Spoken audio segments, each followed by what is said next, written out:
Ang Everland Resort ay isang theme park at vacation resort matatagpuan sa Yongin, Gyeonggi-do, South Korea.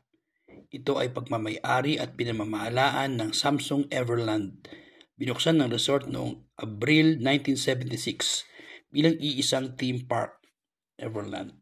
Ngunit naging resort na may mga water park, hostel, speedway, golf course at museo. Ang Everland Resort ay may dalawang pangunahing entertainment section, Everland at Caribbean Bay.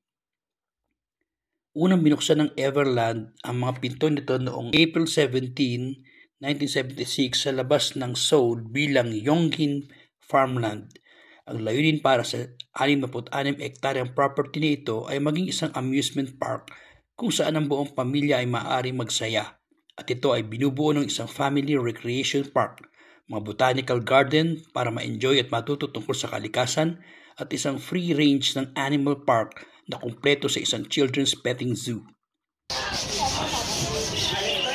Oh, let's go! Let's go! How can we see the tiger if we stuck here? Oh, wala, gutom na. Nag-picture. Uy,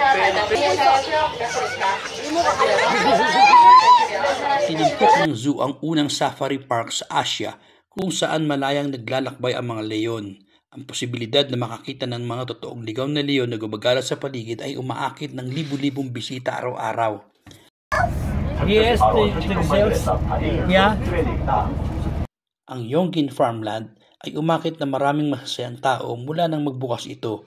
Ang Korea noong dekada 1970 ay wala pang mahusay na binuong kultura sa paglilibang at family entertainment, at ang Yongin Farmland ay nagsimulang magbago sa pamamagitan ng pagbibigay ng espasyo at ng kalikasan at pahinga para sa mga nasa gustong gulang upang makatakas mula sa karaniwang 6 na araw na linggo ng trabaho at isang mundo ng pantasya para tuklasin ng mga bata.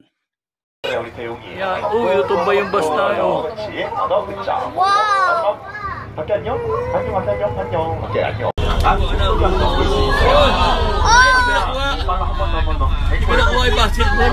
Ang zoo ay nagpatuloy na umunlad noong 1980s bilang isang espasyo para sa entertainment kung saan ang mga bisita ay maaaring matuto ng tungkol sa mga wild animals.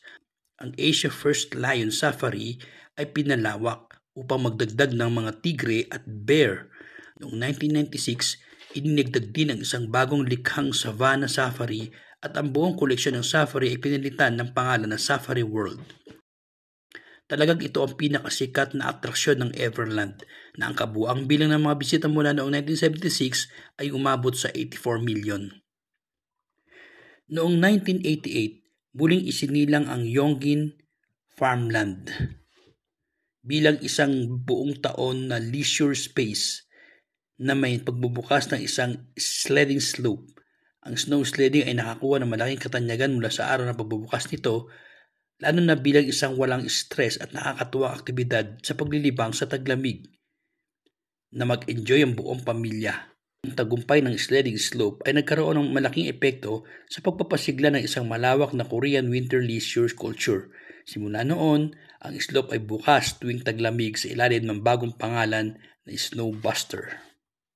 Noong 1996, upang markahan ang 20 taon nito bilang nangungunang theme park sa Korea, muling isinilang ang Yongin Farmland bilang Everland upang ipakita sa labas ng mundo ang bagong hangarin nitong maging world-class na resort. Pinagsasama ang bagong pangalang Everland ang kailanman na kumukuha ng mga tema ng kawalang hanggan at ang ikot ng buhay na may lupa na naglalaman ng kalikasan at init upang nangangahulugang isang espasyo ng kalikasan at ng mga pangarap. Noong 2008, inilunsad ang parke ang T-Express, ang unang wooden roller coaster sa Korea at ang pangatlo lamang sa Asia. Ito ay napatunayang lalo na sikat sa mga batang bisita na may world-class na mga kilig na bumababa sa mga sakay mula sa taas na 56 metro na isang anggulo na 77 degrees. Nakatumbas ng taas ng Niagara Falls. Dinigyan din nito ang Everland ng pagpapalakas sa pagiging mapagkumpetensya nito sa pamamagitan ng 2 beses na binoto bilang World Best Roller Coaster sa pinaka-kapani-paniwalang poll ng Mitch Hawker sa industriya.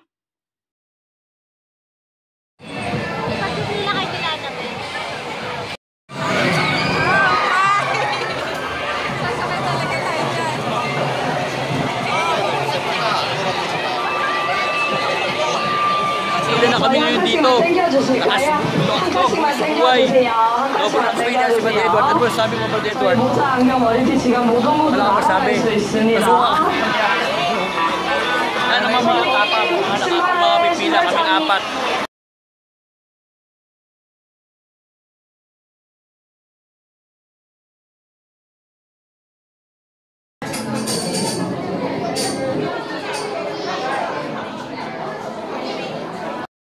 Where your sunglasses? Tayo mga Men in Black.